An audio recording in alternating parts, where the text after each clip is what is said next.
नमस्कार आपण मैंने देखुंट VOD TV जातीय क्रीड़ा दिवस हॉकी किंवदंती मेजर ध्यानचंद जन्मवार्षिकी स्मृति अवसर में यह दिवस पालन कर अवसर में एक सचेतनता शोभा जिलापाल कार्यालय बाहरी सहर परिक्रमा कर जिला शिक्षाधिकारी विश्वनाथ तराई पताका देखाई शुभारंभ करते शोभा विभिन्न विद्यालय छात्र छात्री एवं शिक्षक शिक्षयित्री प्रमुख सामिल थे।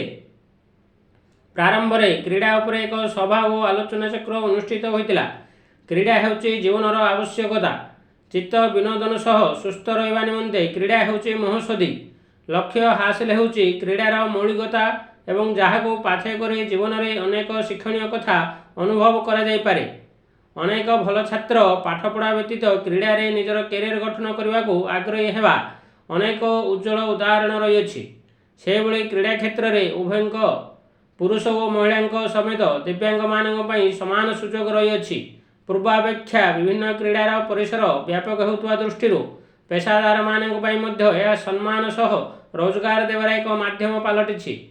विद्यालय स्तर क्रीड़ा भित्तिभूमि सुदृढ़ करने निमंते सरकार पक्षर विभिन्न पदक्षेप ग्रहण कर उपयोग कर जड़े सफल क्रीड़ाविद हो पारे बोली उपस्थित अतिथि माने मत व्यक्त करथिले।